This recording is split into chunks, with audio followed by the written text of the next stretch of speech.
Hello student, Dolly Sharma from Dolly coaching method. आज आपको NEET special बता रही हूँ, ऑसिलेशन एंड वेव। इस टॉपिक को हम 5 डेज में कंप्लीट करेंगे और फ्रॉम बेसिक्स स्टार्ट करेंगे। इसके बहुत सारे क्वेश्चन, अप्रॉक्स 3 क्वेश्चन का वेटेज है नीट के लिए। तो देखिए, इसमें हम जो कवर करेंगे वो SHM है, free damped and force oscillation है, वेव मोशन है, सुपरपोजिशन ऑफ वेव्स जिसमें हम इंटरफेरेंस और बीट्स की बात करेंगे, stationery waves, vibration of stretched string and Doppler effect. Right, तो सबसे पहले मैं आपको बोलूंगी मेरे चैनल को सब्सक्राइब कीजिए, बेल आइकन को प्रेस कीजिए जिससे आपको नए वीडियोस की इंफॉर्मेशन मिलती रहे, और कमेंट भी कीजिए। कमेंट से जिससे हमें पता चलेगा कि आप नेक्स्ट क्या चाहते हो। ये हम ऑन डिमांड ही बना रहे हैं। तो देखिए, इसमें जो मैंने पहला टॉपिक कंसीडर किया है वो पहला टॉपिक है हमारा SHM का फुल फॉर्म रहेगा सिंपल हार्मोनिक मोशन। मैं फिर से बोलूंगी, इस वीडियो को हम इस टॉपिक को 5 दिन में कवर करेंगे, तो ये पूरा बेसिक्स पे आप ध्यान रखिएगा। तो ये सिंपल हार्मोनिक मोशन है और इसकी कंडीशंस ध्यान रखिए। सबसे पहली कंडीशन है the particle should be in a straight line to and fro about a fixed point। ये फर्स्ट और मोस्ट इंपॉर्टेंट कंडीशन है। सेकेंड है, आप यहाँ पे ध्यान रख सकते हो, the restoring force is directly proportional to the displacement of the particle from that point। Restoring force is directly proportional to the displacement of the particle from that point. And the third condition, the force should be directed towards the point। Force should be directed towards the point। यहाँ देखिए, अब SHM की जो general equation है वो मैं लिख रही हूँ यहाँ पर, y is equal to a sin omega t। और इस इक्वेशन से आप क्या क्या ड्रॉ कर सकते हो। तो देखिए, सबसे पहले आप a स्टैंड कर रहे हैं एम्पलीट्यूड के लिए। एम्पलीट्यूड को आप सिंपल बोलोगे मैक्सिमम डिस्प्लेसमेंट।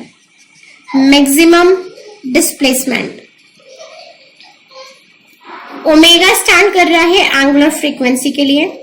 एंगुलर फ्रीक्वेंसी, तो आप यूनिट ध्यान रखिएगा, रेडियन पर सेकेंड। सिंपल आप n की बात करोगे, n is equal to omega upon 2 pi, और n को आप यहाँ पे बोलोगे फ्रीक्वेंसी। एंड टाइम पीरियड अगर आप निकालोगे तो 1 अपॉन n लिख सकते हैं, या फिर अगर ओमेगा गिवन है तो t is equal to 2 pi upon omega होता है। मीन्स हम यहाँ से भी t कैलकुलेट कर सकते हैं, टाइम पीरियड। इसके बाद मैं आपको बताऊंगी वेलोसिटी के लिए फॉर्मूला हम लगाएंगे a under root omega square minus y square. इसमें 2 फिक्स पॉइंट हैं। For maximum velocity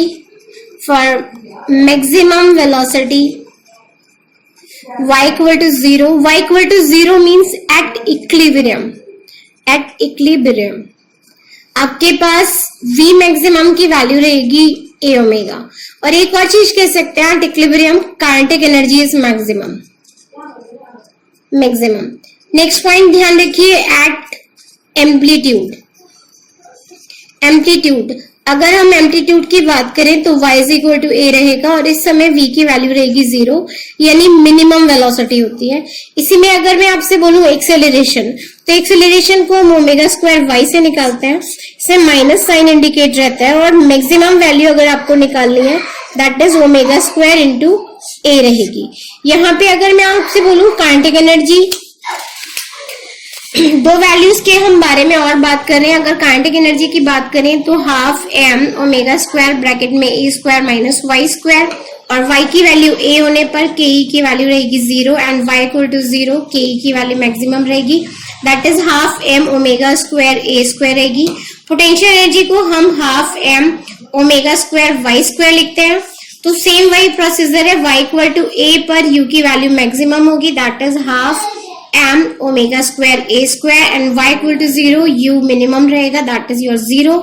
total energy का वही कॉन्सेप्ट है, अगर आपको टोटल एनर्जी निकालनी है। देखिए फॉर्मूलाज बहुत ज्यादा इंपॉर्टेंट है, ये चीज ध्यान रखिएगा। तो इसमें आप लिखोगे हाफ ओमेगा स्क्वायर ए स्क्वायर।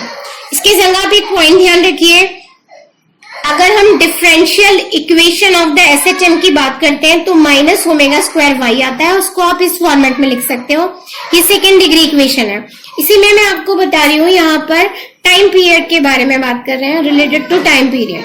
तो टाइम पीरियड में देखिए, अगर हम सिंपल पेंडुलम की बात करें, सिंपल पेंडुलम, तो t इज इक्वल टू आप लिखोगे 2 pi under root L upon G, और एल यहाँ पर लेंथ होती है, length, and G is gravity, या फिर आप कह सकते हो ग्रेविटेशनल एक्सीलरेशन, एक्सीलरेशन। सिंपल अगर मैं infinite time period of infinite length की बात करूं, इनफाइनाइट लेंथ, तो आप ध्यान रखिएगा, हम फॉर्मूला लगाते हैं t is equal to 2 pi under root R E upon g. R E यहाँ पर स्टैंड कर रहा है radius of earth, that is 6.4 10 की पावर 6 मीटर, और इसकी वैल्यू आप याद रख सकते हो 84.6 मिनट डायरेक्ट। इसी में एक और चीज देखिए, सेकेंड पेंडुलम, सेकेंड पेंडुलम अगर कहीं भी लिखा होता है तो सेकेंड पेंडुलम के लिए टाइम पीरियड ध्यान रखिए 2 सेकेंड। तो ये बहुत ज्यादा इंपॉर्टेंट पॉइंट है जो आपको ध्यान रखने हैं सिंपल पेंडुलम के लिए। इसी में अगर मैं आपको बात करूं motion of a spring, motion of the spring, motion of the spring की अगर हम बात करें तो स्प्रिंग वाले केस में ध्यान रखिएगा कि अगर पोजीशन इस फॉर्मेट में बनी हुई है और ये पार्टिकल वाइब्रेट कर रहा है, और तो t is equal to 2 pi under root M upon K लिखेंगे, और k को आप यहाँ बोलते हैं स्प्रिंग कांस्टेंट, स्प्रिंग कांस्टेंट। और स्प्रिंग कांस्टेंट की वैल्यू निकालने के लिए फॉर्मेट लगाते हैं K L equal to M into G, where L is the extension, extension और compression, compression in the length of the spring, in the length of the spring, of the spring. यही case आपका arise होगा अगर ये spring मान लीजिए horizontal table पर रखी हुई है, तो भी टाइम पीरियड में कोई चेंज नहीं होता, पोजीशन इसकी हॉरिजॉन्टल हो या वर्टिकल हो। तो ये पॉइंट ध्यान रखिएगा। इसी में अगर मैं आपसे बोलूं कॉम्बिनेशन ऑफ स्प्रिंग है, यानी आपके पास स्प्रिंग के 2 कॉम्बिनेशन होंगे, एक होगा सीरीज कॉम्बिनेशन, कॉम्बिनेशन, और एक रहेगा आपका पैरेलल कॉम्बिनेशन। तो देखिए सीरीज कॉम्बिनेशन अगर आपका होगा, सपोज हम एक स्प्रिंग को कनेक्ट कर रहे हैं, इसके बाद एक दूसरी स्प्रिंग, इसका स्प्रिंग कांस्टेंट K1 और K2 है। स्प्रिंग कांस्टेंट जो होता है वो डिपेंड करता है वैल्यू ऑफ स्प्रिंग पे, स्प्रिंग टू स्प्रिंग चेंज होता है। तो इस केस में आप टाइम पीरियड का फॉर्मूला याद रखिएगा 2 pi under root M upon k, और हम यहाँ k को स्पेसिफाई कर दे रहे हैं, k is equal to K1 K2 upon K1 plus K2 होता है। यानी फाइनलाइज जो हम कर रहे हैं वो ये फॉर्मेट है, यानी ये सेम अपोजिट होता है रेजिस्टेंस का। जैसे रेजिस्टेंस अगर सीरीज में लगाओ तो ये नहीं आता, रेजिस्टेंस अगर पैरेलल में लगे हो तो ये फॉर्मेट रहता है। तो ये एनालॉजी इसलिए ध्यान रखिएगा क्योंकि स्प्रिंग का केस ना याद रह के आपको रेजिस्टेंस का केस ज्यादा याद रहेगा, यानी ये वाला फॉर्मेट यहाँ फॉलो कर रहे हैं। तो सीरीज वाला जो रेजिस्टेंस, जो पैरेलल वाला रेजिस्टेंस का केस है वो सीरीज कॉम्बिनेशन ऑफ स्प्रिंग है। इसी में अगर मैं बात करूं कि स्प्रिंग का पैरेलल कॉम्बिनेशन है, यानी कि ये फॉर्मेट है, ये फॉर्मेट जो है इसमें हम ऐसे भी बना सकते हैं, या फिर आपकी स्प्रिंग, 2 स्प्रिंग ऐसे कनेक्ट करके मास को कनेक्ट कर सकते हैं, यहाँ K1 और K2। तो इस केस में time period t is equal to 2 pi m upon k. फिर से हम यहाँ k स्पेसिफाई कर रहे हैं तो K1 प्लस K2 आएगा, यानी कि ये फिर से अपोजिट ऑफ रेजिस्टेंस है। इसी में एक छोटा सा पॉइंट मैं आपको और बता रही हूँ, वो थोड़ा सा लॉजिकल है। इस केस में अक्सर क्वेश्चन आता है कि अगर हम एक टनल डिग कर दें, यानी अगर हम अर्थ के सेंटर पर एक टनल डिग करें तो वाइब्रेशन किस फॉर्मेट में होंगे या अर्थ किस फॉर्मेट में। तो आप ध्यान रखिएगा, अगर हम एक टनल बनाते हैं अक्रॉस द अर्थ, सिंपल सा पॉइंट एक हेडिंग की तरह ध्यान रखिएगा, motion of a body dropped in a tunnel across earth. तो इस केस में अगर आप टाइम पीरियड निकालते हो तो हम फॉर्मूला याद रखते हैं t is equal to 2 pi under root 1 upon, से आप डायरेक्ट ऐसे याद रख सकते हो 3 पाई अपॉन जी रो। तो देखिए यहाँ पर उस बॉडी का टाइम पीरियड किसी भी हालत में नहीं आ रहा, उस बॉडी का ना मास आ रहा है ना उसकी वेलोसिटी आ रही है, बस आपको ध्यान रखना है कि बॉडी एसएचएम एग्जीक्यूट करती है। यहाँ पे लिख सकते हैं the motion of the body the motion of the body is SHM। एक छोटा सा पॉइंट और आपको बता रही हूँ, ये हेडिंग के संग ही ध्यान रखिएगा। Oscillation of a ball in the neck of air chamber.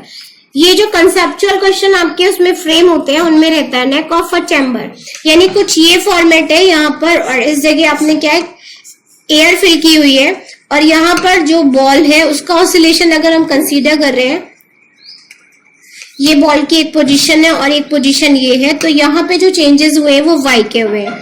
तो इस केस में अगर आप टाइम पीरियड की बात करो तो हम t is equal to formula लगाते हैं 2 पाई, आप इस केस में से बोलोगे t is equal to 2 pi mv upon b into a square, और यहाँ m ध्यान रखिएगा मास ऑफ द बॉल है, mass of the ball, and v stand कर रहा है यहाँ पर, v सिंपल सा अगर आप स्टैंड करोगे v is original volume,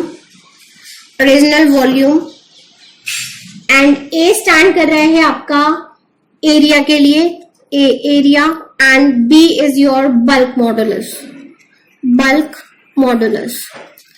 and the last point is, इस केस में अगर आप किसी भी स्प्रिंग को एंड पार्ट्स में कट आउट करते हैं, सिंपल सा ध्यान रखिएगा, अगर आप किसी भी स्प्रिंग को, कोई स्प्रिंग दे रखी है और आप उसको, ये टोटल स्प्रिंग है और आप उसके छोटे छोटे एंड पार्ट्स में ब्रेक करते हैं ऐसे, तो इस केस में जो टाइम पीरियड हो जाएगा 1/√2 टाइम्स ऑफ ओरिजिनल, एंड जो स्प्रिंग कांस्टेंट होगा वो आपका हो जाएगा k टाइम्स। और अगर किसी स्प्रिंग की लेंथ को आप n टाइम्स इंक्रीज करते हैं, n टाइम्स, तो इस केस में टाइम पीरियड हो जाएगा √2 टाइम ऑफ ओरिजिनल, एंड जो आपका k होगा, k डैश कह सकते हो, वो k अपॉन n होगा। तो इस टाइप के और वीडियोस के लिए मेरे चैनल को सब्सक्राइब तो कर ही रखा है, इसका पूरा व्यू कीजिए, इससे आपको बहुत फायदा होगा, और इसके आगे वाले वीडियोस को जरूर देखिएगा, उसमें मैं इन सारी चीजों को अप्लाई करके बताऊंगी कि कैसे आप इक्वेशन से क्या चीज निकालते हो और किस पोजीशन में कौन सी वैल्यू कितनी होती है। तो इस टाइप के वीडियोस के लिए फिर से बोलूंगी, चैनल को सब्सक्राइब कीजिए। थैंक यू, शुक्रिया, जय हिंद।